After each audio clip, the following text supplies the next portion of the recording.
Episode 92 Aku bisa melihat segalanya. Xia Feng melihat arlojinya. Lihat waktu sekarang. Pukul 20.31. Pukul 20.31, kata suara Amanda. Waktunya tepat. Gu Kewen akan muncul pukul 00.20. Kau harus mengungsi dari area ini pukul 00.23. Jangan tinggalkan jejak saat kau mundur. Roger. Itu saja. Xia Feng mengakhiri panggilan. Keheningan kembali menyelimuti ruang kerja. Hattori Masao tidak menunjukkan tanda-tanda bangun, ia tertidur lelap. Hasrat mari milik Jacqueline Eva awalnya tidak sekuat ini, tetapi Xia Feng sengaja menambahkan obat tidur ke dalamnya. Ia bukan sekadar hasrat mari, ia berada dalam versi yang lebih kuat. Xia Feng memakai sepatunya dan menghapus sidik jari di ponselnya. Semenit kemudian, ia meninggalkan ruang kerja dan kembali ke kamar Hattori Mei. 10 pengawal Hattori Masao tergeletak di lantai, tertidur lelap seperti anjing mati. Tatapan Xia Feng beralih ke Hattori Mei. Ia diselimuti mantel Hattori Masao, tetapi satu mantel saja tidak cukup. Sekilas area dadanya yang seputih salju mengintip dari bawah tulang rusuknya, rata di atas karpet. Bokongnya yang montok dan kencang setengah tertutup, kulitnya seputih salju dan selembut embun beku. Sepasang kaki indahnya, yang menutupi 2/3 tubuhnya, terekspos ke udara, mantel mereka menutupinya, memperlihatkan sedikit sesuatu yang tidak cocok untuk anak-anak. Bibir Xia Lei melengkung membentuk senyum masam. Meskipun mereka rival, dan meskipun ia tidak memiliki perasaan apapun terhadapnya, ia harus mengakui bahwa Hattori Mei telah memberinya banyak kebahagiaan. Ia juga harus mengakui bahwa dalam beberapa hal, Hattori Mei sungguh luar biasa. Mengalihkan pandangannya, Xia Feng kembali bekerja.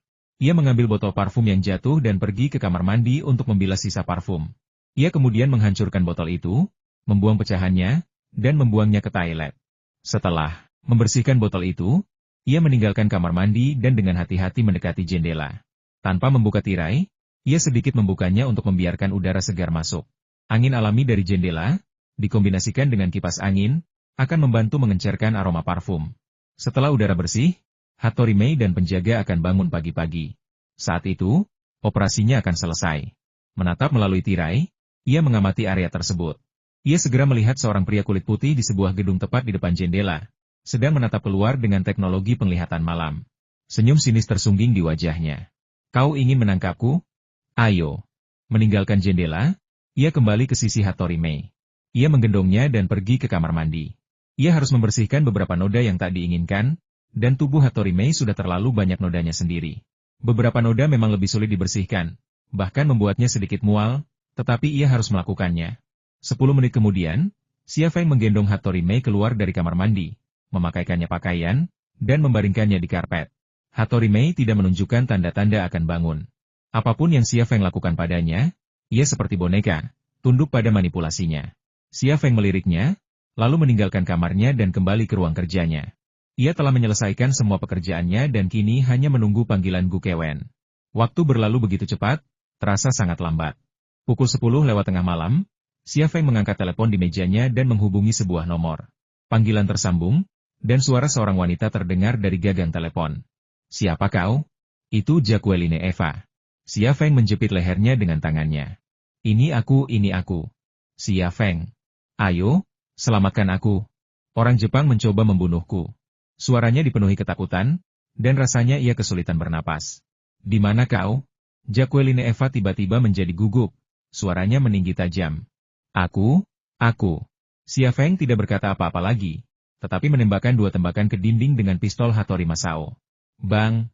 Halo? Ada apa? Suara Jacqueline Eva terdengar sangat cemas. Xia Feng menutup telepon dengan cepat. Ia tahu di mana tempat ini, tetapi ia tidak akan memberitahu Jacqueline Eva. Dengan kemampuan Badan Intelijen Nasional Prancis, hanya butuh waktu kurang dari 1 menit untuk menemukan alamat nomor telepon ini. Ia tidak menambahkan apapun yang tidak perlu. Setelah panggilan itu, ia melihat jam tangannya. Baru 1 menit berlalu. Sekarang pukul 1100. 9 menit lagi tersisa hingga waktu yang disepakati oleh Gu Kewen dan Hattori Masao, 12 menit lagi hingga anggota tim Zodiac menyelesaikan retret mereka, dan sekitar 12 hingga 13 menit lagi hingga Jacqueline Eva dan anak buahnya tiba. Senyum tersungging di bibir Xia Feng, dan sebuah gambaran samar muncul di benaknya. Pukul 00.21, beberapa SUV Chevrolet Suburban berhenti di pinggir jalan di depan villa. Gu Kewen keluar dari salah satu mobil, dan sekelompok besar agen CIA hendak menyerbu masuk ke villa. Pada saat itu, sebuah peluru melesat dan menembus otak Gu Kewen. Ia jatuh bersimbah darah. Setelah 1 menit panik, agen CIA bergegas masuk ke villa. Pukul 00.22 atau pukul 00.23, Jacqueline Eva tiba bersama agen dari Direktorat Jenderal Keamanan Prancis dan Gendarmerie Nasional Prancis. Ia berteriak kepada orang-orang CIA dan meminta mereka untuk meletakkan senjata. Pukul 00.23, Amanda, Bagu, dan yang lainnya pergi dengan mobil yang dikemudikan Park Tae-yong. Sementara lagu rap bernuansa hitam diputar di sistem musik mobil. Pukul 12.24 dini hari, Jacqueline Eva bergegas ke ruang kerja dan melihat. Xia Feng menghapus sidik jari dari pistol dan mengembalikannya kepada Hattori Masao. Pukul 12.20 dini hari, saat Gu Kewen pingsan karena peluru, Xia Feng akan memegang tangan Hattori Masao dan menembaknya di paha. Suara tembakan juga akan menunda tindakan agen CIA, karena pengamatan dan penilaian situasi membutuhkan waktu. Pada saat itu, Gu Kewen baru saja ditembak dan dibunuh, dan mereka memiliki banyak alasan untuk percaya bahwa seorang penembak jitu bersembunyi di villa tersebut. Penundaan ini juga akan menebus waktu yang dibutuhkan Jacqueline Eva dan timnya untuk tiba. Pukul 12.24 dini hari, Jacqueline Eva menemukannya di ruang kerja, tertembak dan tidak sadarkan diri. Itu adalah rencana pembunuhan yang sempurna. Hattori Masao telah menembaknya, dia adalah korban. Bagaimana mungkin seorang korban menembak Gu Kewen?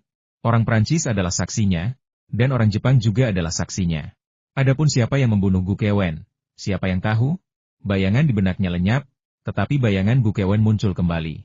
Ia telah merencanakan dengan cermat untuk membunuhnya, dan waktu baginya untuk jatuh karena peluru semakin dekat. Namun, entah mengapa, rasa hampa yang aneh merayapi hatinya. Ia punya 100 alasan untuk membunuh Gu Kewen, dan Gu Kewen punya 100 alasan untuk membunuhnya.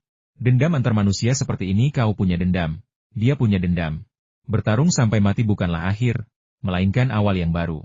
Semenit kemudian, ia menggelengkan kepalanya pelan, menyingkirkan bayangan Gu Kewen. Ding ling ling, ding ling ling, telepon di mejanya tiba-tiba berdering. Xia Feng membeku sesaat, meraihnya, lalu menariknya kembali. Ia tidak tahu siapa yang menelepon pada jam segini. Tetapi panggilan itu tidak hanya mengganggu langkahnya tetapi juga membuatnya merasa gelisah. Ding ling ling, ding ling ling, telepon itu terus berdering. Seolah akan terus berdering kecuali ia menjawab. Setelah ragu sejenak, Xia Feng akhirnya mengangkat telepon. Tetapi ia tidak berbicara, hanya mendengarkan. Huf, huf, suara aneh terdengar dari penerima, seperti napas dari kuburan. Selain itu, si penelepon tetap diam, tetapi suara itu, seperti napas dari kuburan, terus berlanjut. Setelah beberapa detik, Xia Feng tak bisa lagi menahan diri. Ia menutup mulutnya dan bertanya dengan ragu, "Siapa kau?" Mendengar suara Xia Feng, suara napas itu langsung menghilang, dan suara seorang wanita asing terdengar, "Bahaya, keluar dari sana." "Siapa kau?" "Kau punya waktu 60 detik." "Siapa kau?" "Kau punya waktu 57 detik." Klik. Suara yang tidak biasa tiba-tiba terdengar. Saraf Xia Feng tiba-tiba menegang, dan ia menutup telepon. Saat suara itu terdengar, pandangan Xia Feng bergeser. Mata kirinya sedikit berkedut, dan semua penghalang penglihatannya lenyap tanpa suara. Suara itu berasal dari tangga, kosong dan sepi. Tiba-tiba, seekor kucing hitam melesat keluar dari balik vas di dekatnya. Di samping vas itu tergeletak dahan tanaman berdaun yang patah. Itu alarm palsu. Kucing hitam itu lenyap dalam sekejap mata, tetapi saraf Xia Feng tetap tegang, tak bisa rileks. Di tanah di samping vas itu tergeletak sisa-sisa dahan yang patah. Suara itu disebabkan oleh kucing hitam itu, bukan seseorang. Meski begitu, saraf Xia Feng tetap tegang, tak bisa rileks. Ia melihat arlojinya. Wanita yang menelepon memberinya waktu 60 detik untuk pergi, dan 10 detik telah berlalu. Siapa wanita itu? Bahaya macam apa yang ia bicarakan? Tingkat bahaya apa? Bagaimana ia tahu ia ada di sini? Bagaimana ia bisa tahu bahaya apa yang mungkin ia hadapi? Haruskah ia pergi? Atau tetap seperti rencana dan menghabisi Gu Kewen? Pertanyaan-pertanyaan ini berputar-putar di benaknya, dan ia hanya punya waktu 30 detik untuk membuat keputusan yang tepat. Ia menolak untuk menyerah. Ia telah merencanakan segalanya, dan ini adalah kesempatan langka. Melewatkannya akan menyulitkan untuk membunuh Gu Kewen tanpa mendapat masalah. Tetapi jika dia tidak pergi, bagaimana dia akan menyesalinya jika dia benar-benar dalam bahaya? Tatapan Xia Feng beralih ke pistol di tangan Hattori Masao. Tetapi saat itu, lampu di ruang kerja tiba-tiba padam. Bukan hanya ruang kerja, tetapi semua lampu di villa kuno ini padam. Suara gemerisik samar mencapai telinga Xia Feng. Dia mengikutinya ke pintu ruang kerja. Suara gemerisik itu mendekat, samar, namun jelas dalam keheningan. Namun, hal yang paling aneh adalah bahwa Xia Lei dapat dengan jelas mendengar suara itu, dan kegelapan tidak memengaruhi penglihatannya, namun dia tidak dapat melihat siapapun di koridor di luar. Suara aneh itu berhenti di pintu ruang kerja.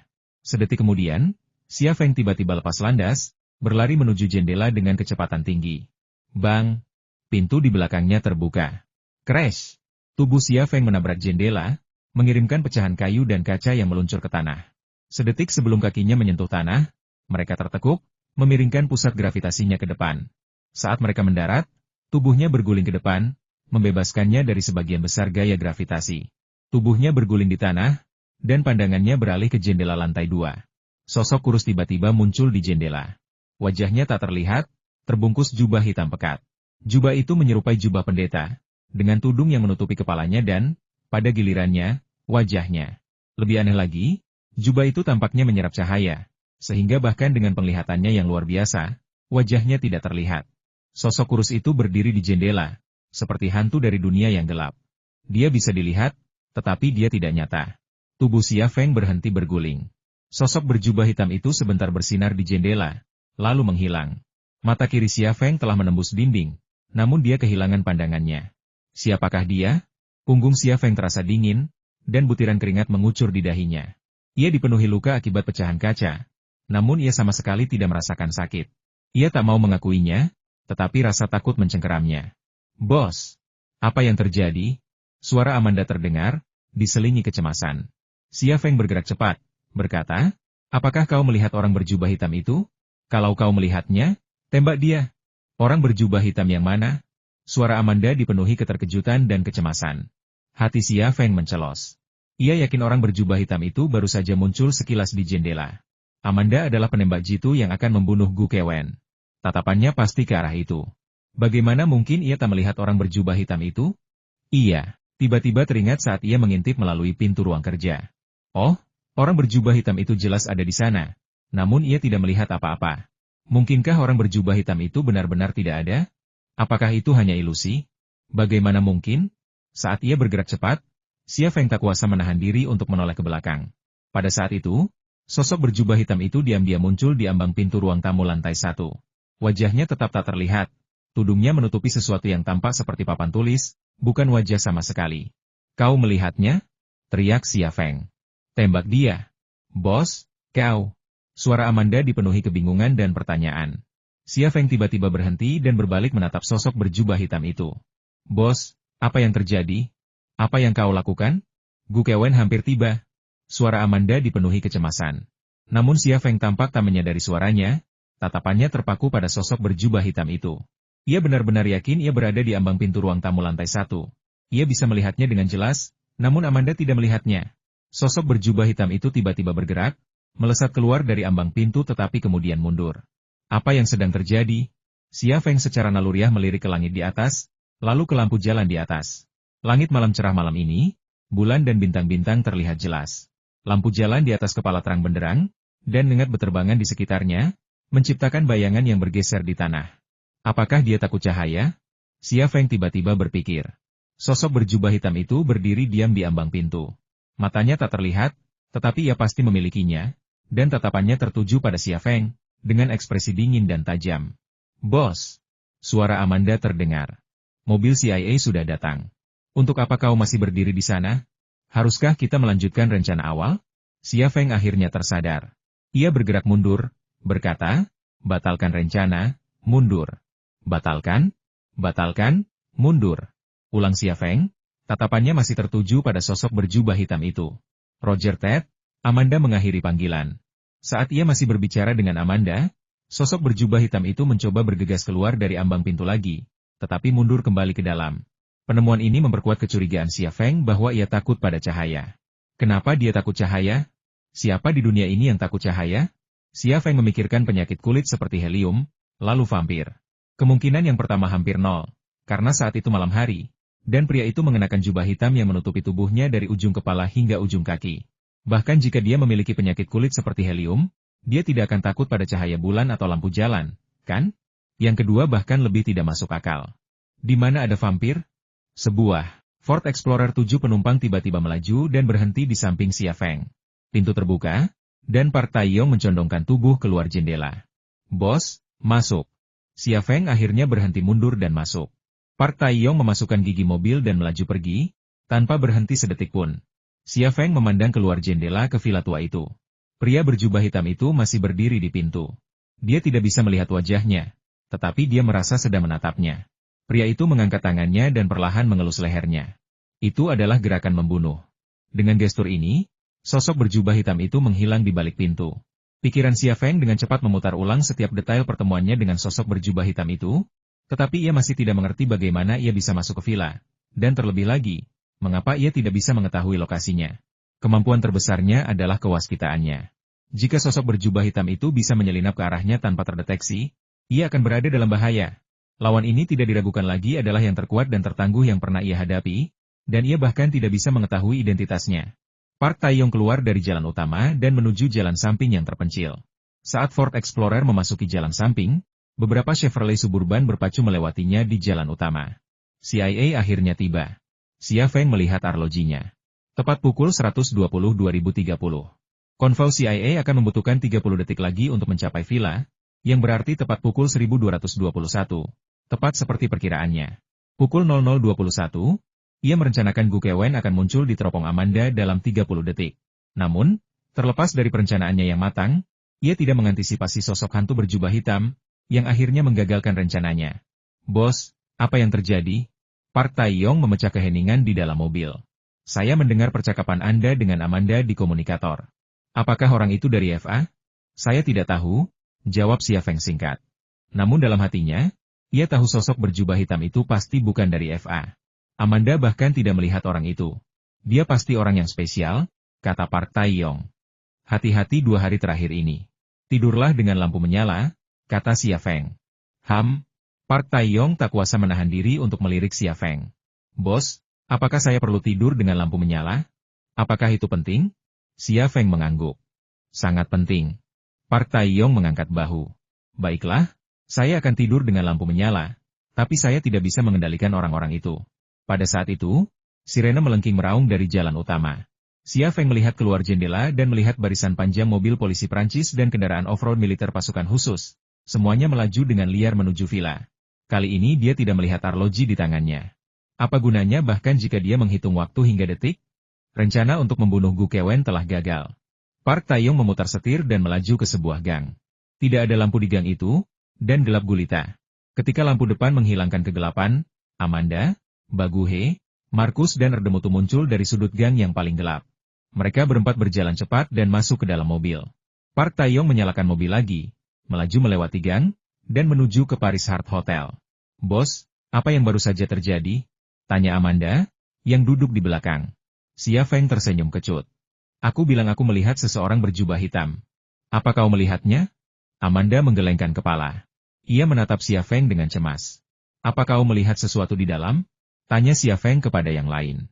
Bagu menggelengkan kepala. Erdemutu menggelengkan kepala. Markus juga menggelengkan kepala. Xia Feng merentangkan tangannya. Kalau begitu, anggap saja aku tidak mengatakan apa-apa. Dan, mulai hari ini, tidurlah dengan lampu menyala. Hah? Amanda tertegun sejenak, lalu bertanya dengan cemas. Bos, apa kau baik-baik saja? Apa kau perlu ke rumah sakit? Kata Xia Feng. Bahkan sebelum mobil benar-benar berhenti, Gu Kewen dengan tidak sabar melompat keluar. Langkahnya cepat, tidak ingin membuang waktu sedetik pun. Sekelompok besar agen elit CIA mengikutinya saat mereka bergegas ke pintu masuk ruang tamu di lantai 1. Namun, saat mereka mendekati pintu masuk, setumpu pecahan kaca di samping petak bunga menarik perhatian Gu Kewen. Ia melirik sekilas dan tiba-tiba berteriak, tutup semua pintu keluar segera. Tanpa menunggu anak buahnya menyelesaikan perintahnya, Gu Kewen berbalik arah dan naik ke mobil anti peluru. Ia berbaring miring di sofa kursi belakang, tak berani menjulurkan kepalanya keluar jendela. Para agen CIA itu benar-benar malu, dan seluruh rombongan agen CIA tercengang. Tepat saat para agen CIA menyelesaikan blokade, sirene meraung di kejauhan. Bos, pasukan Prancis datang, kata seorang agen CIA kepada Gu Kewen sambil membuka pintu mobil. Tatapan Gu Kewen tetap tertuju pada jendela yang telah dipecahkan Xia Feng. Bos, ini tidak normal. Bahkan tidak ada satupun penjaga di sini. Kau pikir aku buta? Amarah Gu Kewen memuncak. Pecahan kaca di lantai, ketiadaan satupun pengawal Hattori Masao, semuanya mengarah pada skenario yang paling tidak ingin ia hadapi. Hattori Masao telah gagal, dan Xia Feng telah melarikan diri. Bos, apakah kita masih perlu masuk? Masuk. Bawa yang lain segera. Jika Xia Feng masih di dalam, bawa dia segera. Gu Kewen masih memegang secercah harapan. Beberapa agen CIA, saling melindungi, bergegas ke ruang tamu lantai 1 dengan senjata terhunus. Tepat saat itu, pasukan Prancis tiba. Sebuah SUV militer melaju kencang ke arah mereka, hampir menabrak Chevrolet Suburban tempat Gu Kewen bersembunyi. Jacqueline Eva melompat keluar. Di belakangnya, puluhan senjata terangkat, diarahkan ke berbagai sasaran. Itu bahkan belum termasuk polisi Prancis. Jika polisi Prancis yang agak lambat bertindak dihitung, setidaknya ada 100 senjata. Itu cukup untuk mengobarkan perang melawan teror. Jangan bergerak, teriak Jacqueline Eva dalam bahasa Inggris. Jatuhkan senjata kalian. Para agen CIA tidak mengikuti perintah Jacqueline Eva, dan mereka juga tidak menganggapnya serius. Namun mereka tidak berani bertindak gegabah, dan mereka menjatuhkan senjata mereka di antara kaki mereka.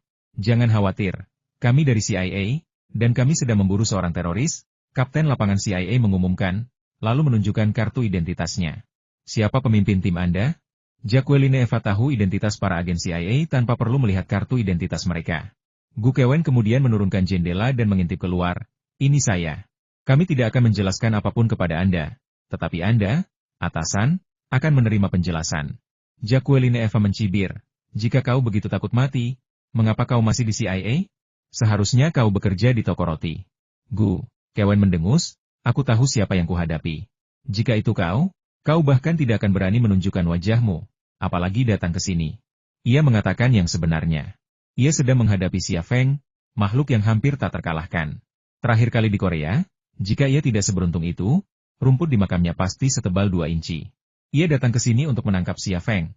Jadi bagaimana mungkin ia tidak waspada terhadap metode pembunuhannya yang bahkan akan membuat hantu takut?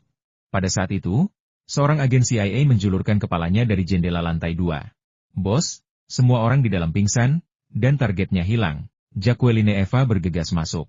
Gu Kewen ragu sejenak sebelum keluar dari mobil, dengan cepat menyeberangi area terbuka dan bergegas masuk ke villa. 2 wanita muncul di kamar Hattori Mei, 1 di depan dan 1 di belakang. 10 penjaga tersebar di sekitar ruangan, senjata-senjata berserakan di sekitar mereka senapan mesin ringan, dan pistol.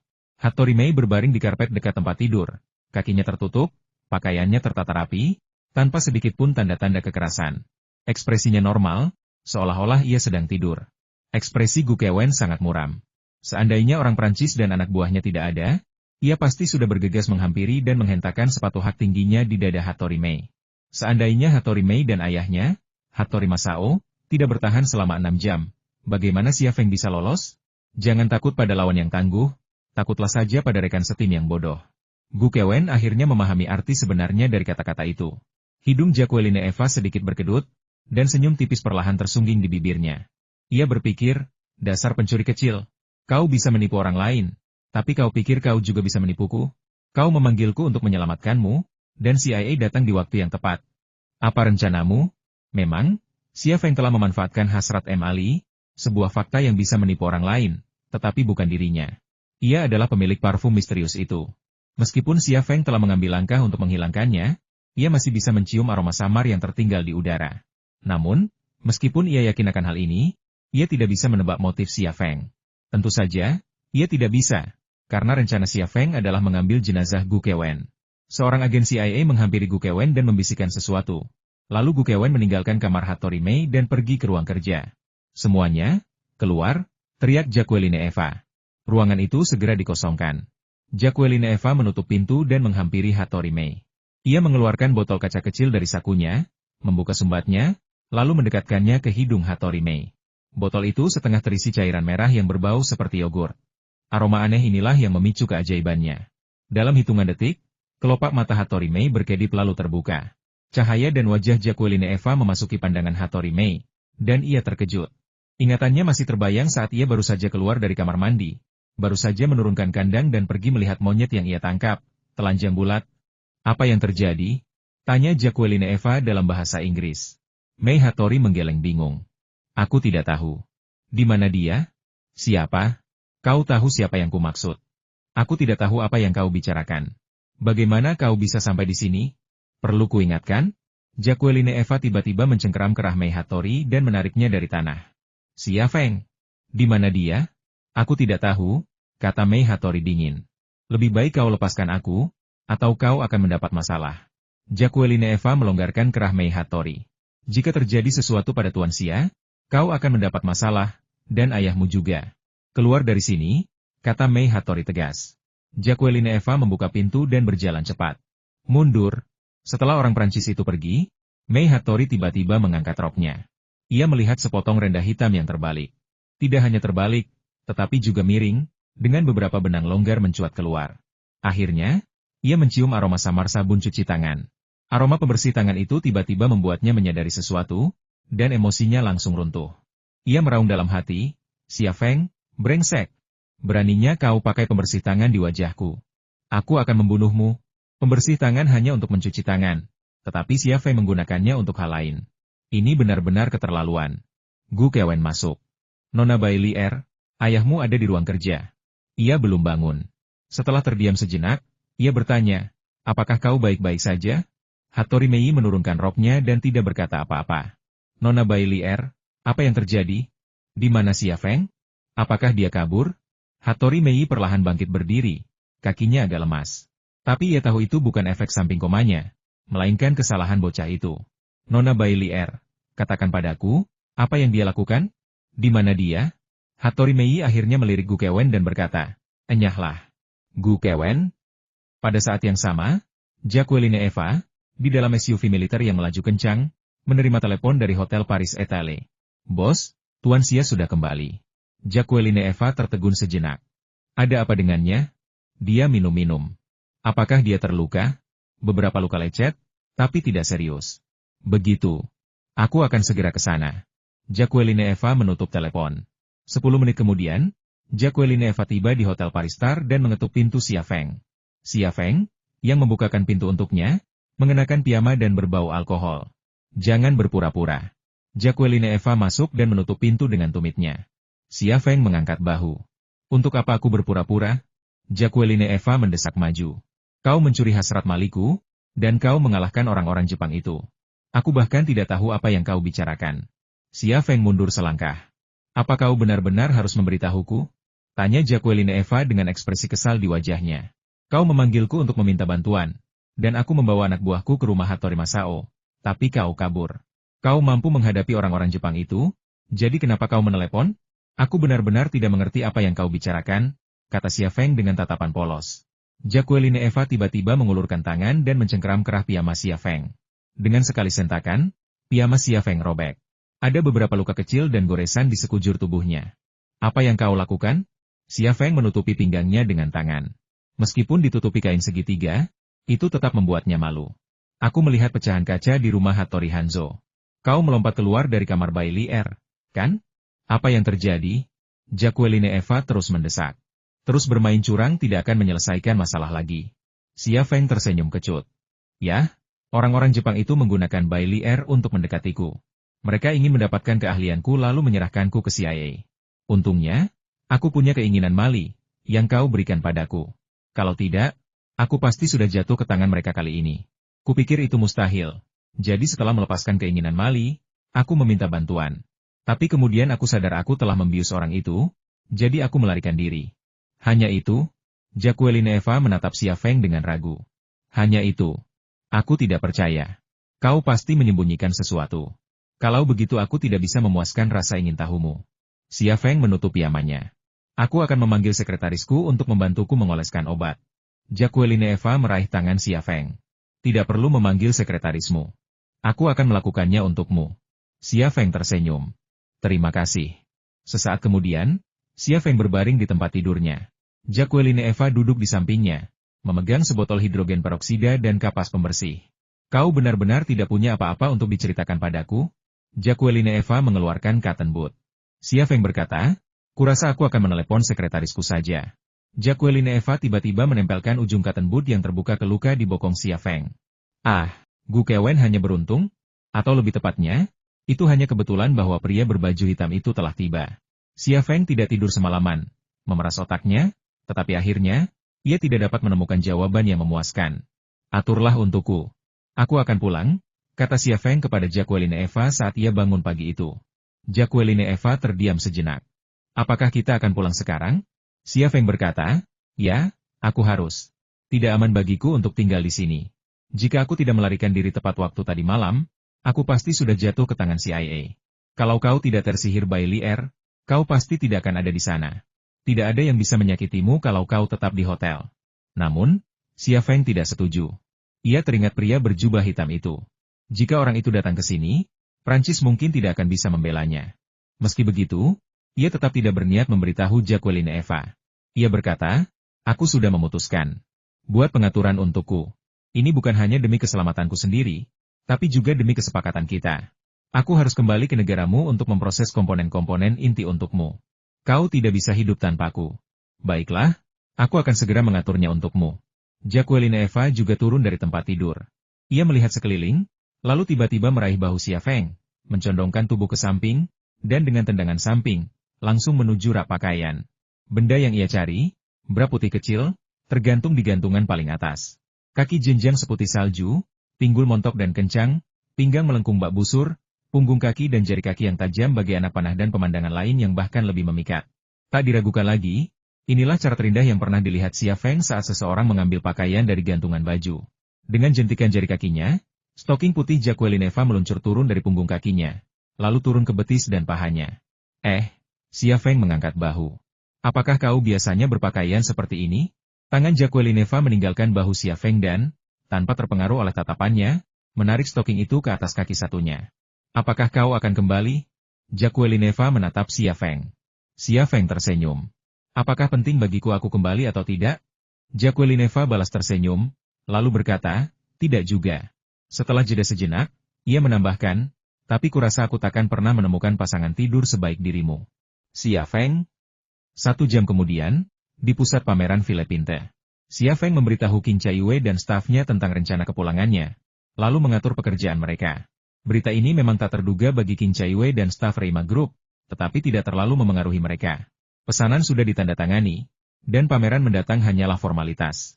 Banyak karyawan Reima Group sudah merencanakan perjalanan romantis mereka ke Prancis, dengan segala daya tarik wisata dan rencana belanja yang perlu dikhawatirkan.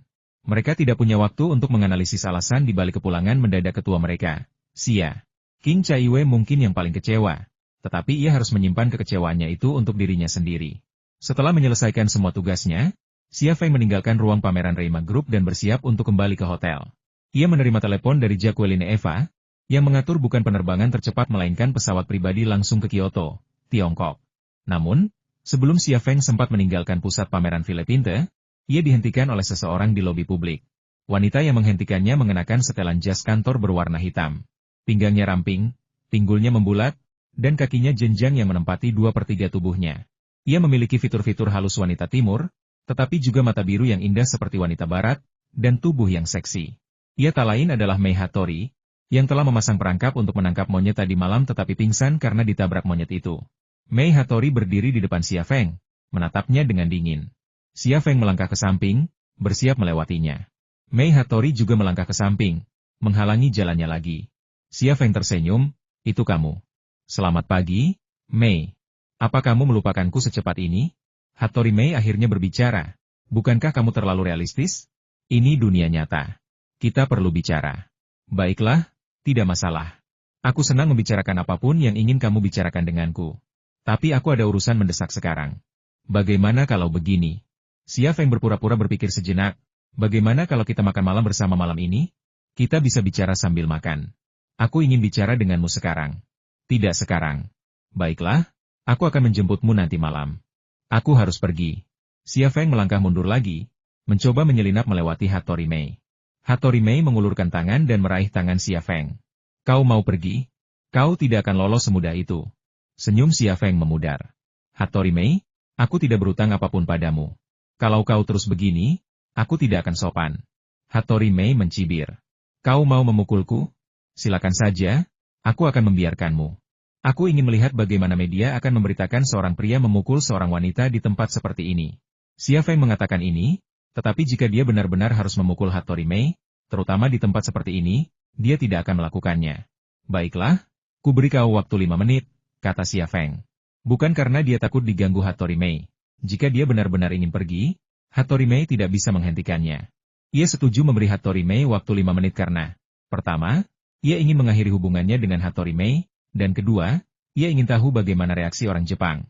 Ikut aku. Hattori Mei melepaskan Xia Feng dan berbalik meninggalkan aula umum. Xia Feng mengikuti Hattori Mei ke tempat parkir terbuka.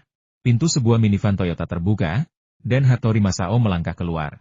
Beberapa pengawal Hattori Masao juga keluar dari mobil di dekatnya, tetapi mereka tidak mendekat.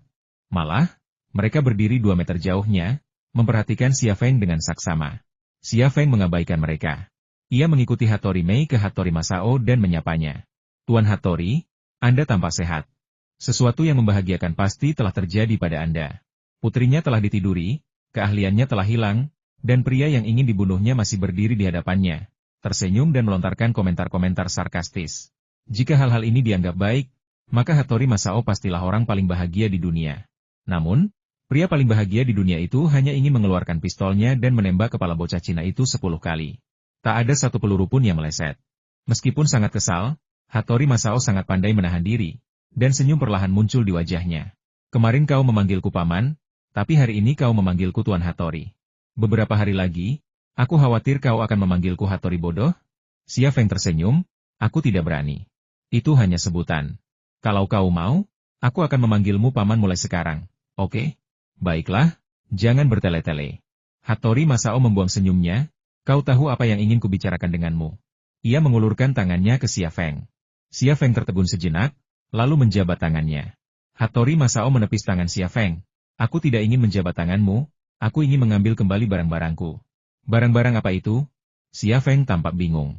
Hattori Masao mencibir, kau benar-benar pelupa. USB drive itu, yang berisi teknologi untuk mesin perkakas cerdas standar Dragon, senapan runduk XL2500, senapan serbu Gale, dan artileri individu Cerberus. Aku menukar teknologi AI-ku dengan milikmu, dan tadi malam kau mencurinya. Hattori Mei menyela, berikan USB drive itu pada kami, dan kami akan impas. Hehehe. Xia Feng tak kuasa menahan tawa. Apa yang kau tertawakan? Hattori Mei memelototi Xia Feng.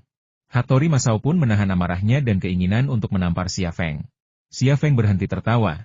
Suaranya berubah dingin. Beraninya kau mengungkit kesepakatan semalam denganku? Kalau aku tidak pintar dan beruntung, aku pasti sudah terbaring di ruang bawah tanah sekarang, dengan CIA menggunakan alat penyiksaan. Kau sudah membuat kesepakatan dengan CIA, kau ingin mengirimku ke neraka, dan aku berhasil lolos, dan kau masih berani meminta teknologi Thunder Horse Group? Ku bilang, apa kau benar-benar menganggapku bodoh? Atau kau pikir aku pengecut yang tak berani berbuat apa-apa padamu? Kau mengambil teknologi AI kami. Itu fakta? Hattori Masao memberikan penjelasan yang telah disiapkannya. Yang terjadi tadi malam adalah kesalahpahaman. Aku tidak ada urusan dengan CIA. Kemunculan CIA di rumahku hanya kebetulan. Mari kita luruskan ini. Kau mengambil barang-barang kami, jadi kau harus menghormati perjanjian kita dan memberiku USB itu. Aku tidak tahu USB apa yang kau maksud, dan aku tidak mengambil apapun darimu. Aku hanya mengenakan celana dalam saat kabur dari rumahmu tadi malam, dan aku ingin pakaianku kembali, kata Xia Feng. Kau tatapan Hattori Masao sangat dingin. Xia Feng mencibir, jangan menatapku seperti itu. Aku tidak peduli. Hattori Masao, kau tidak pernah berniat membuat kesepakatan denganku sejak awal. Aku hanya melirik cetak biru yang kau bawa. Apakah itu berarti aku mengambil teknologimu? Bukankah aku sudah menunjukkan teknologiku kepada para teknisimu? Karena semua orang sudah melihatnya, mengapa kau menginginkan salinan lainnya? Xia Feng, kau mengambil SSD itu. Emosi Hattori Mei sedikit tak terkendali. Xia Feng berkata, sudah kubilang dengan sangat jelas. Saat aku kabur dari rumahmu, aku hanya mengenakan celana dalam. Aku tidak membawa SSD. Aku begitu sibuk berlari menyelamatkan diri, bagaimana mungkin aku peduli dengan SSD? Xia Feng, apa kau berencana mengelak dari tanggung jawabmu? Hattori Masao berkata dingin. Xia Feng melirik arlojinya. Oke, 5 menit sudah habis. Aku hanya ingin bilang satu hal, jangan terlalu serius. Jangan bilang aku tidak membawa teknologimu. Kalaupun aku membawa, apa yang bisa kau lakukan padaku? Menuntutku di mahkamah internasional? Mengirim agenmu untuk menangkapku? Terserah kau mau berbuat apa. Tapi aku harus memperingatkanmu, jika kau berani mendekatiku, aku akan menyelesaikan semua urusanku, baik yang lama maupun yang baru, denganmu. Setelah berkata demikian, Xia Feng berbalik dan pergi. Brengsek. Hattori Masao meninju jendela mobil Toyota itu, menyebabkan kacanya bergetar dan pecah. Tatapan Hattori Mei tetap tertuju pada punggung Xia Feng. Tatapannya dingin. Dari semua orang di sini, jika ada satu orang yang membenci Xia Feng, kebenciannya tak diragukan lagi yang paling kuat. Ia telah memberikan begitu banyak, dan inilah hasilnya. Tidur gratis, bermain gratis, dan uang gratis bagaimana mungkin ada tawaran seperti itu? Ia menolak menerimanya. Mei, panggil kakakmu, sudah waktunya dia melakukan sesuatu, kata Hattori Masao. Hattori Mei mengangguk. Perjalanan ke Prancis telah berakhir. Bagi Prancis, mereka telah menyingkirkan Xia Feng, si kentang panas, sebelumnya. Bagi Xia Feng, pulang lebih awal tidak hanya membebaskannya dari Jepang, tetapi juga dari bahaya. Lebih penting lagi, ia benar-benar mendapatkan kecerdasan buatan keluarga Hattori secara gratis. Ia tak sabar untuk mewujudkan data yang tersimpan di otak dan solid-state drive-nya. Hal seperti itu mustahil di Prancis. Meskipun perjalanan ke Prancis ini menemui banyak rintangan dan bahkan bahaya, hasilnya tak tertandingi.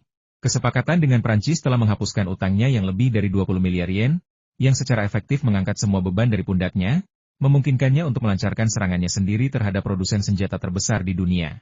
Dan kesepakatan dengan keluarga Hattori telah memberinya teknologi kecerdasan buatan secara gratis. Jika teknologi kecerdasan buatan keluarga Hattori dapat diterapkan pada Thunder Horse Group, itu akan menjadi kekuatan yang tangguh.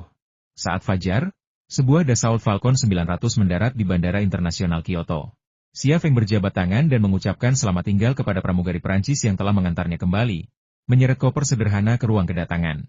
Dia tidak menelepon siapapun untuk mengumumkan kepulangannya, tetapi ketika memasuki ruang kedatangan, dia melihat 3 wajah yang dikenalnya.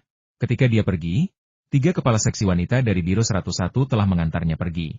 Sekarang, sekembalinya, mereka juga ada di sana untuk menyambutnya Long Bing, Tang Yuyan, dan Liang Xiao.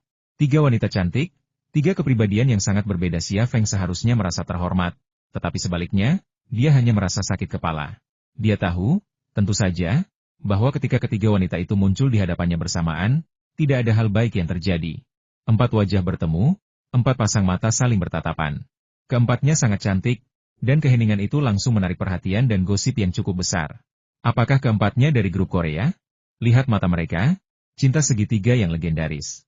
Ya ampun, bagaimana kau tahu itu? Aku sudah menonton lebih banyak drama Korea daripada kau menonton film porno. Gosip-gosip ini akhirnya memengaruhi mereka berempat. Long Bing tidak berkata apa-apa, hanya tersenyum pada Xia Feng. Liang Xiao juga berbicara, tetapi maju untuk mengambil koper Xia Feng dari tangannya. Tang Yuyan adalah satu-satunya yang berbicara. Kau ditahan. Tolong suruh kami pergi. Xia Feng tersenyum. Apa tuduhannya? Merayu gadis yang baik. Xia Feng berkata. Tetapi sebelum Xia Feng sempat mengatakan apa-apa, Tang Yuyan datang, meraih lengan Xia Feng, menahannya, dan membawanya pergi. Liang Xiao mengerutkan kening karena tidak puas, tetapi tetap mengikuti, menyeret koper Xia Feng. Dia membantu Xia Feng membawa koper, dan Tang Yuyan hanya menggandeng tangan Xia Feng lalu pergi. Apa-apaan itu? Apakah dia memperlakukannya seperti antek? Tentu saja, dia tidak senang. Hanya Long Bing yang tetap tenang. Di matanya, semuanya tampak buruk kecuali menonton pertunjukan. 1 jam kemudian, di kantor pusat Biro 101, di kantor Si Boren. Bukan hanya Si Boren yang ada di kantor, tetapi Yu Shanhe juga ada di sana. Xia Feng akhirnya mengerti bahwa meskipun Long Bing, Tang Yuyan, dan Liang Xiao tidak mengatakan apa-apa, mereka tidak mengatur untuk menemuinya di bandara bersama, melainkan mengikuti perintah Si Boren. Sekembalinya dari Prancis, pihak Prancis pasti akan menghubungi petugas terkait, dan akan mudah bagi Si Boren untuk mendapatkan informasi yang relevan. Tapi, apa yang Yu Shanhe lakukan di sini? Xia Feng tak kuasa menahan diri untuk berspekulasi dalam hati, tetapi dia jelas tidak percaya bahwa Yu Shanhe datang ke sini khusus untuk merayakan kesuksesannya. Bagus sekali, nak, aku sangat terkesan denganmu. Haha. Saat Xia Feng memasuki pintu, Si Boren tertawa terbahak-bahak dan memeluk Xia Feng erat-erat. Xia Feng tersenyum dan berkata, Anda, Bosi, yang menjadi pemimpin. Saya hanya seorang prajurit biasa. Saya tidak tahu harus berbuat apa tanpa perintah Anda. Hehe, saya tidak bisa berdebat dengan Anda. Si Boren tertawa getir. Ia tidak suka disanjung, tetapi Xia Feng adalah pengecualian. Xia Feng berinisiatif berjalan di depan Yu Shanhe dan mengulurkan tangan untuk berjabat tangan dengan Yu Shanhe. Halo, Bos Yu. Yu Shanhe berkata dengan acuh tak acuh. Ya, halo. Xia Feng berkata, Bos Yu, Anda di sini untuk membicarakan sesuatu dengan Bosi, kan? Saya tidak akan menahan Anda lebih lama lagi. Saya akan menyapa dan pergi. Ia tahu bahwa Si Boren pasti memiliki sesuatu untuk dibicarakan ketika ia mengirim Long Bing, Tang Yuyan, dan Liang Xiao untuk menjemputnya. Tetapi ia tidak tertarik dengan kehadiran Yu Shanhe. Anda mau kemana?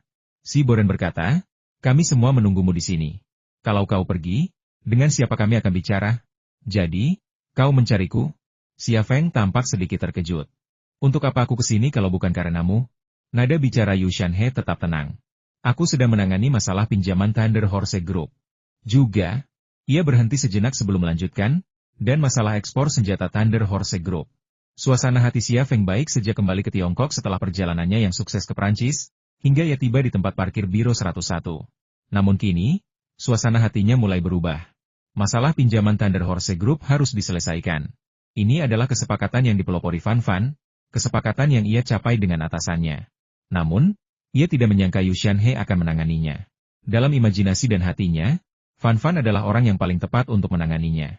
Lebih lanjut, Yu Shanhe telah menyebutkan masalah ekspor senjata Thunder Horse Group. Ia tidak menjelaskan lebih lanjut, tetapi dari nada dan sikapnya, ia sudah bisa merasakan adanya masalah yang sedang terjadi. Si Boren melirik ketiga wanita itu.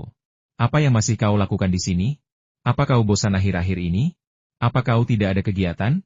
Feng Zi, temui aku setelah kau selesai, kata Tang Yuyan, lalu pergi lebih dulu. Lian Xiao dan Long Bing juga meninggalkan kantor Si Boren. Xia Feng, kau mau apa? Teh hitam atau tie guanyin?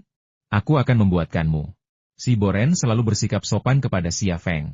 Terima kasih, kata Xia Feng, tetap bersikap hormat. Bosi, biarkan aku yang melakukannya. Kau selalu membuatkan teh untukku, aku tidak pantas mendapatkannya. Apa maksudmu dengan, aku tidak pantas mendapatkannya? Duduklah, aku akan membuatkannya untukmu. Si Boren adalah pria yang lugas. Ia menyukai Xia Feng, dan rasa hormatnya bukan tanpa alasan. Ia bersedia membuatkan teh untuknya hanya karena kontribusinya kepada negara. Haha, kata Yu Shanhe sambil tersenyum. Bosi adalah pemimpin paling perhatian yang pernah kutemui. Xia Feng, kau harus menghargainya. Xia Feng duduk di sofa. Kepala Yu, saya tahu waktu Anda berharga. Mari kita mulai. Baiklah, kalau begitu, mari kita mulai. Yu Shanhe membuka tas kerjanya, mengeluarkan sebuah dokumen bersampul merah, dan menyerahkannya kepada Xia Feng beserta sebuah pena. Apa ini? Ini dokumen pembebasan pinjaman Thunder Horse Group. Silakan lihat dan tanda tangani jika sudah beres, kata Yu Shanhe. Xia Feng membuka dokumen itu dan membacanya dengan cepat. Alisnya berkerut. Apa maksudmu dengan menugaskanku seorang penasihat administrasi? Dan kau menyinggungnya dalam dokumen seperti ini? Yu Shanhe berkata, jika kau membuat sesuatu yang lain, selama kau mengikuti prinsip pasar dan menaati hukum, tak seorang pun akan mengganggu operasional bisnismu. Tapi kau membuat senjata, yang bukan hanya beras dan tepung, jadi bimbingan yang tepat diperlukan. Itulah sebabnya aku menugaskanmu seorang penasihat administrasi.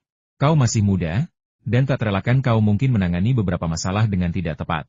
Ada baiknya ada seseorang yang membantumu mengawasi. Jika aku tidak menandatangani, apakah pinjamanku akan dibebaskan?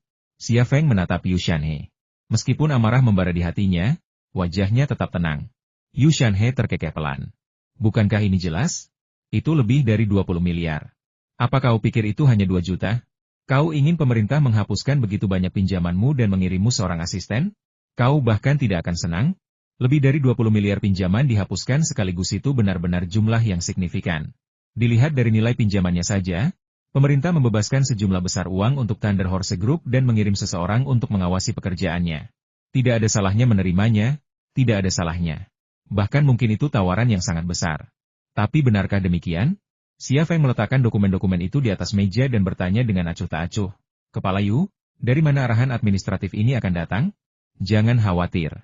Seseorang akan mengaturnya sendiri, dan seseorang akan datang ke perusahaan Anda untuk melakukan pekerjaan yang diperlukan, kata Yu Shanhe. Si Boren membawakan secangkir teh untuk Xia Feng tetapi tidak menyela, malah pergi ke mejanya untuk membaca koran. Dia jelas tahu sesuatu tentang situasi tersebut, tetapi dalam kasus ini, dia memilih untuk tetap menjadi pengamat. Kepala Yu, Anda baru saja menyebutkan bahwa ada beberapa masalah dengan ekspor senjata Thunder Horse Group. Apa saja itu? Tanya Xia Feng. Anda telah menandatangani cukup banyak pesanan di Prancis, beberapa di antaranya adalah klien baru yang belum pernah kami temui sebelumnya. Ini tidak diperbolehkan. Anda harus menyerahkan laporan yang relevan sebelum mengekspor senjata, dan baru setelah mendapat persetujuan Anda dapat memesan. Dulu Anda berhasil, tetapi setelah berkembang pesat, Anda tampaknya melupakan aturan ini. Ini tidak akan berhasil. Xia Feng sangat menyadari niat Yu Shanhe. Yu Shanhe juga bisa dikatakan mewakili kepentingan perusahaan-perusahaan industri militer domestik. Pertumbuhan pesat Thunder Horse Group memengaruhi lebih dari 1 atau 2 individu. Selama Thunder Horse Group bertahan, atau ia menjadi bagian dari mereka, masalahnya akan terus berlanjut. Sebenarnya, Dua hal ini bisa dianggap satu untuk menghapuskan pinjaman Anda dan mengatur perilaku pasar Thunder Horse Group. Anda memerlukan arahan administratif yang ditunjuk secara resmi, kata Yu Shanhe. Bolehkah saya bertanya tanggung jawab spesifik apa yang akan diemban oleh penasihat administratif ini? Bukankah aku sudah menjelaskannya dengan jelas? Memandu pekerjaanmu, mengawasi, dan mengarahkan perilaku pasar Thunder Horse Group. Aku tidak bisa menjelaskannya dengan jelas sekarang, tapi kau pasti akan mengerti. Yu Shanhe menunjuk dokumen di atas meja teh. Tanda tangani. Aku sedang terburu-buru untuk menghadiri rapat. Xia Feng tidak bergerak. Ia tersenyum. Kepala Yu, biar ku jelaskan. Aku tidak meminta pemerintah menghapuskan pinjamanku tanpa alasan. Kali ini, aku telah membawa lebih dari 20 miliar keuntungan bagi negara. Aku tidak mengambilnya dengan cuma-cuma. Aku tidak memanfaatkan siapapun. Lagi pula, semua perintah yang kutandatangani di Paris adalah dengan pembeli yang sah. Negara-negara pemilik senjata konvensional mendorong ekspor dan tidak memiliki batasan yang ketat. Apakah aku harus terbang kembali untuk meminta persetujuan dari pemimpin tertentu setelah menandatangani perintah di Paris? Bagaimana aku bisa berbisnis jika seperti itu? Inilah yang ingin dikatakan Xia Feng, dan ia mengatakannya. Ia telah berjuang keras untuk mendapatkan pinjaman lebih dari 20 miliar itu di Prancis, bukan tanpa alasan. Kesepakatan ini nilainya hampir sama. Untuk apa dia diberi arahan administratif? Jika dia setuju dengan yang ini, yang berikutnya akan segera datang. Tidakkah dia mengerti taktik licik ini? Pada akhirnya, dia bahkan tidak bisa mengambil keputusan atas Thunder Horse Group-nya sendiri. Maksudmu kau tidak mau tanda tangan? Wajah Yu Shanhe menjadi muram. Xia Feng menggelengkan kepalanya. Tidak, aku akan tanda tangan jika kau menghapus klausul itu. HMPH, kaulah yang ingin pinjamannya dihapuskan, bukan aku. Apa kau benar-benar ingin aku memohon padamu? Tanda tangani atau tidak? Yu Shanhe menyambar dokumen itu dan pergi. Yu Shanhe benar-benar pergi, bahkan tanpa mengucapkan selamat tinggal kepada si Boren. Xia Feng memperhatikan Yu Shanhe pergi, bahkan tanpa mengucapkan selamat tinggal. Sikap Yu Shanhe adalah tanda tangani atau tidak, sementara sikapnya adalah kau boleh pergi jika kau mau. Nah, jika kau membiarkannya pergi seperti ini, apa yang akan terjadi dengan pinjamannya? Si Boren bertanya dengan cemas. Xia Feng tersenyum. Kalau dia punya lebih dari 20 miliar untuk membantuku melunasi pinjaman, aku pasti akan memintanya untuk tetap tinggal. Tapi apa dia punya? Lagi pula, aku tidak meminta uang ini kepada siapapun. Ini imbalan atas kesepakatan antara aku dan Prancis. Kalau aku tidak bisa mendapatkan imbalannya, apakah kesepakatan ini masih berlaku? Dia pergi? Aku tidak peduli dia pergi atau tidak. Si Boren tersenyum. Wah, aku tahu dia masih belum bisa menaklukkanmu kali ini. Kau bicara soal uang, tapi di matamu, uang hanyalah setumpuk kertas, kan? Ini agak berlebihan, tapi itu juga kepercayaan diri Xia Feng. Terus terang, kesepakatan dengan Prancis pada dasarnya adalah kesepakatan antara dirinya dan Prancis. Tanpa dirinya, kesepakatan itu tidak akan terwujud. Dan bahkan jika kesepakatan itu terwujud, Prancis hanya akan memberinya 25% teknologi setiap kali. Dia harus membayar sejumlah uang sebagai imbalan untuk mendapatkan teknologi Prancis. Bagaimana mungkin kesepakatan seperti itu terjadi tanpa dirinya? Jika kesepakatan itu sudah selesai, dan Yu Shanhe telah memberinya dokumen seperti ini, dia mungkin akan menandatanganinya, mengingat 20 miliar yuan yang dibutuhkan. Namun, kesepakatan itu belum selesai. Jadi bagaimana Yu Shanhe bisa mengancamnya? Jadi apa yang akan kau lakukan? Tanya si Boren, sedikit penasaran. Xia Feng mengangkat bahu, aku tidak bisa berbuat apa-apa. Biarkan aku beristirahat beberapa hari. Mengapa kau tidak meminta seseorang untuk menangani masalah ini? Tidak perlu. Yu Shanhe mewakili kepentingan orang-orang tertentu.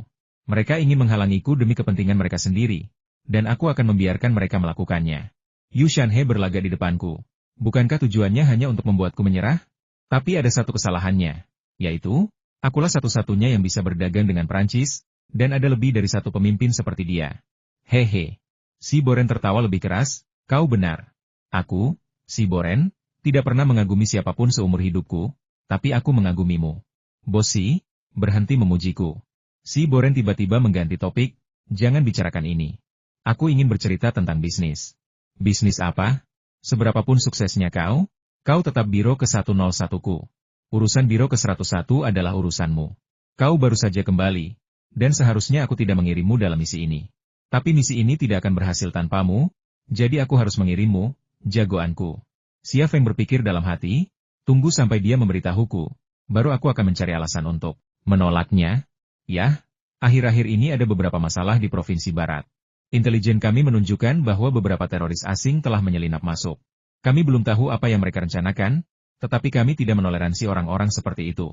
Aku berniat untuk menggagalkan mereka dan rencana mereka sejak awal. Aku serahkan misi ini padamu dan Yuyan. Meskipun si Boren tidak mengatakannya, Xia Feng tahu dia dan Tang Yuyan akan bertanggung jawab. Si Boren telah memikirkan hal ini sejak lama. Pria tua itu selalu berusaha keras untuk mempertemukannya dan Tang Yan, yang membuatnya pusing. Jadi, apakah ini sebuah misi? Atau sesuatu yang lain? Ini sungguh sulit dipahami. Xia Feng tersenyum kecut. Bosi, dengar, aku baru saja kembali. Si Boren menyela. Bukankah kau bilang tidak ada kegiatan beberapa hari ini? Kalau tidak ada kegiatan, kenapa kau tidak pergi misi? Sudah diputuskan. Misi itu tidak akan membuatmu terjaga selama beberapa hari. Pergilah bersama Yuyan 3 atau 5 hari lagi. 5 atau 6 hari lagi. Entah misinya selesai atau tidak, kau selalu bisa kembali. Xia Feng, apa yang masih kau lakukan di sini? Ayo bersiap-siap. Setelah jeda, si Boren menambahkan, bawa kamera yang bagus. Pemandangan di sana indah sekali. Apakah ini misi atau perjalanan? Xia Feng sangat skeptis. Namun, ia tidak menolak si Boren. Lagi pula, ia ingin bersantai beberapa hari ini. Pergi ke provinsi 11 untuk menjalankan misi lalu bertamasya beberapa hari bukanlah masalah besar. Hilangnya dia selama beberapa hari juga akan memberi tekanan pada Yushan He. Kau bilang kau akan pergi, kan? Aku tidak peduli. Mari kita lihat siapa yang bisa menahan napas lebih lama. Bosi, aku akan pergi besok, kata Xia Feng. Tidak masalah. Si Boren, yang siap menyela Xia Feng, menghela napas lega ketika Xia Feng setuju. Meninggalkan kantor si Boren, Xia Feng langsung melihat Tang Yuyan sedang menguping dari balik dinding. Tang Yuyan menegakkan tubuh dengan canggung, lalu memelototi Xia Feng. Kau membuatku takut. Kalau aku takut, apa kau mau mendukungku? Xia Feng tersenyum. Ayo kita makan malam bersama malam ini. Oke, di rumahku atau di luar? Wajah Tang Yuyan berseri-seri. Di rumahku. Aku akan mengajak Xiao dan Ah Bing, kata Xia Feng. Kita sudah lama pergi, ayo kita berkumpul dan bersenang-senang. Senyum Tang Yuyan lenyap. Xia Feng mengeluarkan sebuah kotak hadiah dari kopernya dan meletakkannya di tangan Tang Yuyan. Hadiah untukku? Senyum Tang Yuyan kembali. Untuk sesaat, ekspresinya bisa menyaingi ekspresi wajah di operasi cuan. Ya, parfum. Ya ampun, 1 botol saja. Aku harus bekerja keras untuk mendapatkannya. Namanya Malias Desire, diracik secara pribadi. Kau tak bisa membelinya meski membayar, kata Xia Feng. Luar biasa. Apa kau punya lagi? Aku mau lagi. Tidak, kata Xia Feng cepat. Aku tidak percaya. Kau pasti punya lagi. Tang Yuyan meraih koper Xia Feng. Kalian berdua apa yang sedang terjadi? Jaga diri, oke? Liang Xiao muncul dari sudut lorong, dengan senyum di wajahnya, tetapi kecemburuan di matanya. Liang Xiao muncul, dan Long Bing menyusul sedetik kemudian dari sisi lain. Tapi ia tak berkata apa-apa. Mengingat kepribadian dan pandangannya tentang hidup dan cinta, ia mungkin tak akan berkata apa-apa bahkan jika Xia Feng dan Tang Yuyan berciuman di lorong ini. Sekalipun ia merasa tak nyaman, itu tak akan berlangsung lama. Kau datang tepat waktu. Aku membawakanmu oleh-oleh dari Perancis. Xia Feng segera membuka koper dan mengeluarkan 2 botol parfum terakhir, memberikan 1 untuk Liang Xiao dan 1 untuk Long Bing. Terima kasih, Liang Xiao tersenyum cerah. Aku tidak pernah pakai parfum, kata Long Bing. Kalau tidak perlu, berikan saja, kata Tang Yuyan. Tapi aku akan pakai parfum pemberian Xia Feng, kata Long Bing. Tang Yuyan? Baiklah, mampirlah untuk makan malam nanti. Xia Feng menyeret kopernya dan menghilang. Aku pulang dulu, mandi, lalu menyiapkan makan malam. Ketiga wanita itu memperhatikan Xia Feng pergi, lalu mengalihkan pandangan mereka ketika ia menghilang di sudut lorong. Yuyan, kudengar kau dan Xia Feng akan pergi ke provinsi 11 untuk sebuah misi? Tanya Liang Xiao ragu-ragu, sambil memainkan parfum di tangannya. Bibir Tang Yuyan melengkung indah. Kau benar-benar berpengetahuan luas. Ya, ini misi kontraterorisme. Butuh bantuan? Kata Liang Xiao. Aku sibuk akhir-akhir ini, aku bisa ikut denganmu. Tidak, kami berdua saja sudah cukup. Tang Yuyan tidak akan pernah membiarkan Liang Xiao pergi bersamanya, kecuali jika ia terlalu kenyang hingga otaknya rusak. Long Bing mengambil parfum itu dan pergi. Tidak ingin bicara apa-apa? Tanya Tang Yuyan. Long Bing melirik Tang Yuyan dan berkata dengan tenang, baiklah. Semoga bulan madumu bahagia dan segera punya bayi, ya? Kau benar-benar. Omong kosong apa yang kau bicarakan? Haha, apa kau sakit? Haha. Setelah itu, dan 8 tawa, pikiran Tang Yuyan menjadi jelas bagi semua orang. Kaulah yang sakit. Long Bing mengalihkan pandangannya dan berjalan kembali ke arah Xia Feng pergi. Mau kemana? Kantormu di seberang, kata Tang Yuyan. Aku akan mengantar Xia Feng, kata Long Bing. Tang Yuyan tertegun. Di satu sisi, ia berharap ia dan Xia Feng berbulan madu bahagia dan punya bayi. Dan dalam sekejap mata, ia akan mengantar Xia Feng pergi. Hubungan macam apa ini? Hubungan antara tiga kepala seksi perempuan dan Xia Feng mungkin begitu rumit sehingga bahkan dua pria botak di If You Are The One pun tak bisa memahaminya. SUV Warrior itu meninggalkan kota Kyoto dan menuju pabrik militer Leima. Apakah Siu itu merepotkanmu? Long Bing memecah keheningan di dalam mobil. Xia Feng tersenyum getir. Dia mewakili kepentingan perusahaan militer dalam negeri. Bagaimana mungkin dia tidak menyulitkanku? Aku ingin membantumu berbagi beban, tapi aku hanya orang kecil. Aku tak bisa melakukan hal seperti ini. Jangan khawatir. Aku bisa menanganinya. Jangan bicarakan dia. Long Bing meletakkan botol parfum pemberian Xia Feng di tangan Xia Feng. Xia Feng tertegun sejenak. Apa? Kau tidak suka? Aku akan memberimu yang lain kalau kau suka. Siapa bilang aku tidak suka? Aku sudah memintamu untuk membukanya dan memercikannya padaku. Long Bing tersenyum pada Xia Feng. Xia Feng jarang tersenyum. Jadi setiap kali tersenyum, ia tampak sangat cantik. Jantung Xia Feng berdebar kencang, dan ia tak bisa berhenti memikirkan semua kebaikan Xia Feng. Cepat, aku belum pernah pakai parfum sebelumnya. Aku ingin mencobanya, desak Long Bing. Xia Feng kemudian membuka kotak hadiah dan mengeluarkan botolnya. Ia menarik sumbatnya, dengan hati-hati mendekati Xia Feng, dan memercikan parfum itu padanya. Mobil itu dipenuhi aroma misterius dan memikat dari hasrat Ali. Itu lebih dari sekadar wewangian, itu juga sebuah perasaan, diam-diam menggetarkan hati para pria dan wanita di dalam mobil. Long Bing menghindari tatapan Xia Feng, dan ia merasa sedikit malu. Xia Feng, dalam hati terhibur, tiba-tiba membuka kerahnya dan dengan hati-hati menyemprotkan parfum ke puncak rambutnya yang seputih salju dan berkilauan. Kau? Long Bing sepertinya tidak menyangka Xia Feng akan melakukan ini. Xia Feng tersenyum. Apakah wanginya enak? Ya, jawab Long Bing singkat, tanpa ekspresi. Tapi aku tidak terbiasa dengan aroma seperti ini. Xia Feng mengangkat kaosnya sedikit dan menyemprotkan sedikit parfum ke pinggang dan pusarnya yang ramping. Wanita, terkadang, wanginya bisa sangat menawan. Apakah kau menyukai wanita yang wangi? Tanya Long Bing. Xia Feng mengangguk. Ya, aku suka. Aku sedang menyukai wanita yang wangi sekarang. Long Bing tiba-tiba memutar setir, dan SUV Mengshi itu melesat keluar dari jalan utama dan memasuki jalan setapak yang teduh. Tidak ada angin, tetapi SUV Mengshi itu terus melaju. Ketiga kepala seksi wanita itu pergi, dan Sylvia serta Anina pun tertidur. Dunia tanpa wanita adalah tempat yang damai. Xia Feng, sambil membawa ransel, tiba di villa di dalam pabrik. Tempat ini selalu dijaga oleh Wu Xiaoguo dan anak buahnya. Tak seorang pun tinggal di sana sejak Sylvia dan Anina pindah. Di malam hari, tanpa lampu, tempat ini tampak seperti rumah hantu. Dua prajurit pasukan khusus yang menjaga pintu depan memberi hormat kepada Xia Feng, yang mengangguk memberi salam dan masuk tanpa hambatan ke dalam villa. Sesampainya di laboratorium ruang bawah tanah, Xia Feng membuka ranselnya dan mengeluarkan isinya. Buku catatan dengan satu entry, logam perak, dan kanvas kuno yang dulunya berisi isi tetapi telah lenyap. Semua ini adalah barang-barang yang ia bawa kembali dari labirin Leonardo da Vinci di Bobbio, Italia. Ada juga barang-barang lain, manuskrip dan lukisan karya Leonardo da Vinci, tetapi ia tidak membawanya ke sini. Laboratorium itu sunyi. Xia Feng menatap ketiga benda itu, tenggelam dalam pikirannya. Paduan kuno, AE, Putri Yong Mei, Leonardo da Vinci, logam perak, buku perunggu, kompas orang-orang dan benda-benda ini semua melayang di benaknya. Orang-orang dan benda-benda ini pasti saling terkait, tetapi ia tidak dapat menemukan benang merah yang menghubungkan semuanya. Setelah hening sejenak, Xia Feng mengambil buku catatan itu. Ia membukanya, dan di halaman pertama, muncul teks Italia yang sama saat kau melihat ini. Artinya kau telah tiba. Aku akhirnya menyelesaikan misi yang dipercayakan kepadaku. Aku tak bisa menahan diri untuk membayangkan pemandangan saat ini. Ini membuatku bersemangat. Kuharap kau bisa mengungkap rahasia kota itu. Aku di surga, menantikan kabar baikmu. Selain itu, ia memberiku sepotong logam. Aku sudah mencoba, tetapi aku tidak bisa memahami strukturnya. Mungkin kau bisa. Jalan keluarnya ada tepat di depanmu. Bagaimana Viking itu bisa masuk? Ia pergi ke Bobbio, Italia, karena lukisan-lukisan Serenity dan lukisan-lukisan yang digambarkannya dalam keadaan kerasukan. Menurut catatan Leonardo da Vinci, misi utamanya di labirin bawah tanah adalah untuk membangunkan seseorang, dan logam perak itu adalah misi sekundernya. Para ksatria hospitaler menyebut logam perak ini, logam para dewa, dan menganggapnya suci bagi Ordo.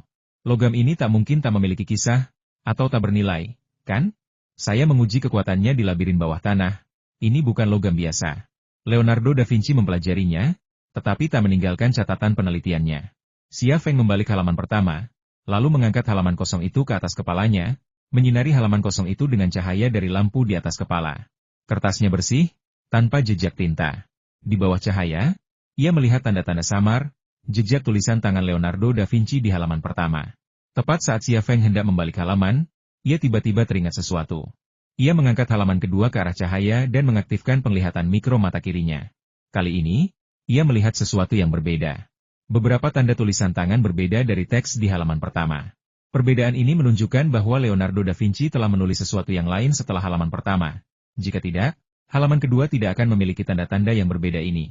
Xia Feng kemudian memeriksa halaman kosong di baliknya dengan cara yang sama dan menemukan lebih banyak lagi tanda. Tanda-tanda ini begitu samar sehingga, dalam keadaan normal, ia tidak akan dapat mendeteksinya tanpa mengaktifkan penglihatan mikronya. Penemuan ini membuat Xia Feng bersemangat, yakin bahwa Leonardo da Vinci telah meninggalkan sesuatu di buku catatan ini. Ia segera menyiapkan larutan asam dan alkali dengan berbagai konsentrasi dan dengan hati-hati meneteskannya sedikit ke halaman kosong. Sebelum ia sempat mencoba semua larutan, tetesan pertama mulai bereaksi. Area yang dibasahi oleh larutan asam dan alkali dengan cepat menampakkan huruf-huruf Italia. Haha. Xia Feng tak kuasa menahan tawa, menari-nari di sekitar lab seperti anak kecil. Da Vinci, kau benar-benar orang terpintar di dunia. Kau bahkan bisa menciptakan tinta tak terlihat saat itu. Tinta tak terlihat bukanlah barang langka saat ini, kau bisa membelinya di toko alat tulis manapun. Namun pada masa Da Vinci, tinta tak terlihat benar-benar ajaib. Larutan asam dan alkali menetes lebih banyak ke kertas putih, dan sebuah kalimat lengkap dalam bahasa Italia muncul di atasnya. Apakah aku orang terpintar di dunia? Tidak.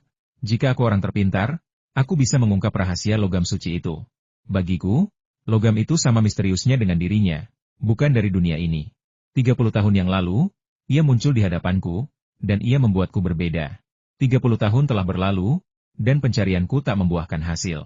Aku sudah tua, dan tak merindukan kematian, tetapi ia tetap muda, tak menunjukkan tanda-tanda penuaan. Aku percaya ia malaikat, dan ia adalah bagian dari pedang malaikat. Ia malaikat yang telah jatuh ke bumi, dan pedang malaikatnya telah hancur. Ia mencari jejak dewa dan melawan iblis, tetapi ini ditakdirkan menjadi perjalanan yang berduri dan berbahaya. Xia Feng terus meneteskan larutan asam dan alkali ke kertas putih. Lebih banyak detail muncul. Ia selalu kembali dalam keadaan terluka. Dan setiap kali ia kembali membawa sedikit bubuk mineral, yang ia oleskan di kanvas. Aku bertanya padanya apa bubuk mineral itu, tetapi ia tak pernah memberitahuku. Saya juga bertanya mengapa ia melukis gambar yang begitu aneh, dan ia berkata jika ia meninggal, suatu hari nanti seseorang akan datang ke sini untuk membangunkannya. Saya tak dapat memahami hal-hal seperti itu, sama seperti saya tak dapat memahami dunia Tuhan. Halaman kedua berakhir. Xia Feng berdiri mematung di depan buku catatannya, memegang pipet berisi larutan asam dan alkali, seperti patung. Tulisan-tulisan Leonardo da Vinci dengan tinta tak kasat mata memecahkan beberapa misteri yang membingungkannya, tetapi juga meninggalkannya dengan keterkejutan yang mendalam. 20 tahun yang lalu, ia muncul di hadapanku, dan ia membuatku berbeda. Ini adalah kata-kata asli Leonardo da Vinci, yang tampaknya biasa saja, tetapi di mata Xia Feng, kata-kata itu memiliki makna yang jauh lebih kompleks. Kemampuannya berasal dari kapsul AI. Tanpa kapsul peninggalan ayahnya, hidupnya tak akan seperti sekarang ini. Ia mungkin masih bekerja sebagai tukang las di lokasi konstruksi, mengangkut batu bata, hidup seperti anjing di lapisan bawah masyarakat. Jadi, titik balik dalam hidupnya adalah kapsul AI. Leonardo da Vinci dipuja sebagai orang paling cerdas di dunia, dan mungkin satu-satunya orang yang benar-benar serba bisa yang masih hidup saat ini. Titik balik hidupnya adalah dia. Mungkinkah dia juga yang memberinya kapsul AI? Berabad-abad telah berlalu, dan Leonardo da Vinci telah lama tiada. Ia jelas tak mampu memberikan jawaban. Satu-satunya orang yang bisa memberikan jawaban adalah dia. Tetapi di mana dia? Xia Feng membalik halaman kedua, tatapannya tertuju pada halaman ketiga. Larutan asam dan basa yang meresap melalui halaman kedua telah mengungkapkan isi halaman ketiga. Ia senang duduk di bawah terik matahari, tak melakukan apapun selain memandangi matahari. Aku sudah mencoba, tetapi aku tak bisa bertahan semenit pun. Sementara ia bisa duduk seperti itu sepanjang hari, hingga matahari terbenam. Ia bilang itu membuatnya lebih kuat, tetapi aku tidak mengerti alasannya. Aku juga memperhatikan bahwa ia tak pernah kecoklatan, kulitnya selalu mempertahankan vitalitas mudanya, warna kulitnya cerah dan halus. Ini memberiku ide. Saya menganalisis logam suci itu dari perspektif cahaya dan panas, tetapi akhirnya tidak menemukan apapun. Isi halaman ketiga tiba-tiba mengingatkan Xia Feng pada Putri Yongmei. Ia takut dingin, dan selama perburuan harta karun di Yerusalem, ia bahkan mendesak Xia Feng untuk mandi air panas bersamanya. Sebuah hipotesis muncul di benaknya. Mungkinkah wanita yang digambarkan Leonardo da Vinci adalah Putri Yongmei yang sama yang saya temui? Leonardo da Vinci menemukan versi lengkapnya. Sementara saya menemukan versi yang terfragmentasi. Saat ia meneteskan larutan asam basa ke halaman keempat, detail baru muncul. Ia tidak pernah memberitahu saya apa yang ia perjuangkan, atau siapa musuhnya. Ia meninggalkan labirin berkali-kali, selalu kembali dengan luka. Ia tidak pernah menyerah, dan saya tidak dapat menolongnya. Kepulangannya yang terakhir terjadi pada malam tanpa bulan dan bintang, dan kali ini lukanya sangat parah. Ia telah kehilangan tubuhnya. Saya tidak mengerti mengapa ia masih ada, tetapi begitulah cara kerja para dewa. Ia mengatakan kepada saya bahwa ia sedang sekarat dan meminta saya untuk melakukan sesuatu untuknya. Setelah dia pergi, aku menyegel labirin dan menyelesaikan semua yang dia perintahkan. Aku tak bisa meramal masa depan, dan aku meninggalkan kata-kata ini tanpa berharap kau melihatnya. Kata-kata itu hanyalah monolog seorang lelaki tua. Tapi jika kau melihatnya, kau akan membangunkannya. Tolong katakan padanya aku mencintainya. Leonardo di Piero da Vinci. Halaman 50. Leonardo da Vinci tak pernah bisa membantu dia memperbaiki pedang malaikatnya sepanjang hidupnya. Dan jelas ia tak akan mencatat eksperimen-eksperimen gagal itu di buku catatan seperti ini. Bahkan ketika isi buku catatan yang tersembunyi itu muncul kembali, hati Xia Feng tetap gelisah. Kini, Xia Feng hampir yakin bahwa dia yang ditemui Leonardo da Vinci adalah Putri Yongmei seutuhnya. Namun, Leonardo da Vinci belum menjelaskan apa yang dia perintahkan kepadanya sebelum kematiannya. Satu hal yang paling ingin ia ketahui adalah apakah ada hal-hal yang dia perintahkan kepada Leonardo da Vinci untuk dilakukan berkaitan dengan kapsul AI. Paduan logam kuno, kotak paduan logam kuno, buku perunggu, kompas pertanyaan-pertanyaan yang tak terjawab ini membanjiri benak Xia Feng, dan ia merasakan ketidakberdayaan yang mendalam. Leonardo da Vinci dan dia jelas telah gagal. Leonardo da Vinci tak pernah memecahkan misteri-misteri ini, dan bahkan dia yang bagaikan malaikat perkasa ini pun akhirnya mati. Apakah semua yang ia alami, semua yang telah ia lakukan, hanyalah pengulangan sejarah, yang ditakdirkan untuk gagal? Dingaling, dingaling. Sebuah ponsel tiba-tiba berdering di laboratorium ruang bawah tanah yang sunyi. Dering itu mengejutkan Xia Feng, dan ia secara naluriah mengeluarkan ponselnya, hanya untuk tertegun ketika melirik layarnya. Tidak ada nomor di sana. Xia Feng menggeser tombol jawab. Siapa? Huf, huf. Jantung Xia Feng berdebar kencang. Itu dia. Wanita yang meneleponnya dari Paris dan menyuruhnya melarikan diri. Siapa kau? Masker oksigen ini aneh. Suara seorang gadis, berbicara dalam bahasa Italia, terdengar dari telepon. Suaranya agak kekanak-kanakan, memberi kesan usianya bahkan belum 18 tahun. Siapa kau? Xia Feng tak peduli lagi dengan masker oksigen itu. Ia butuh jawaban yang pasti. Oke, aku siap. Apa kau siap? Tanya gadis itu. Aku apa? Sudahlah. Aku akan menjemputmu. Halo. Siapa kau? Bip, bip. Teleponnya hanya sibuk. Xia Feng masih memegang telepon, berdiri di sana seperti tiang kayu, tak bergerak untuk waktu yang lama. Cahaya fajar menembus kegelapan, dan bumi terbangun. Seekor burung murai bertengger di pohon magnolia di dekat jendela, merapikan bulunya sebelum berkicau di jendela. Burung murai sialan itu lagi. Apa dia mencoba berkelahi dengan mereka yang tidur larut? Sylvia, yang bertengger di tempat tidur besar di kamar itu, meraih sesuatu dan melemparkannya ke jendela. Pukulan. Sebuah tamparan tiba-tiba mendarat di pinggul Sylvia. Sylvia membuka matanya dan melihat Anina melotot padanya. Ia tertegun sejenak, lalu bertanya dengan heran, kenapa kau memukulku? Apa hubungannya burung murai sialan itu denganmu? Anina menunjuk beranya yang terjatuh di bawah jendela, dengan ekspresi polos di wajahnya. Ayo pukul aku pakai bra emu. Kenapa kau merobek braku dan melemparnya ke sana? Sylvia melirik bra yang tergantung di jendela, lalu ke bola salju Anina yang terbuka. Tiba-tiba, ia menyadari bahwa benda yang baru saja ia ambil dan lempar adalah bra Anina. Hanya ada satu orang di dunia ini yang tidak akan dicambuk karena merobek bra Anina Xia Feng. Kicau, kicau, kicau. Burung murai di luar jendela berkicau lebih keras lagi, seolah-olah sengaja membuat masalah.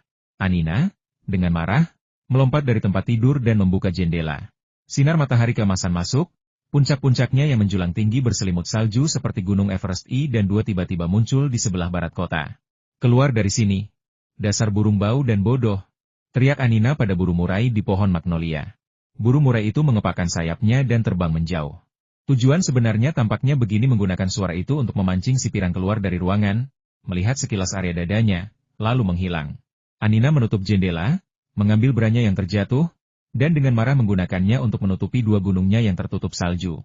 Sylvia juga turun dari tempat tidur. Sialan, aku minum terlalu banyak tadi malam, dan sekarang kepalaku masih sakit. Xia Feng benar-benar hebat, kenapa dia memberi kita begitu banyak anggur? Dasar bodoh, apa kau tidak lihat? Ketiga wanita itu menyukai Xia Feng, terutama yang bernama Tang. Dia bahkan ingin menjadi istri Xia Feng. Xia Feng bersama ketiga wanita itu, ditambah kita berdua, kalau dia tidak membuat kita mabuk, apa dia akan membuat mereka mabuk? Dasar bodoh, logika macam apa ini? Ketiga wanita itu menyukainya, jadi dia ingin membuat kita mabuk?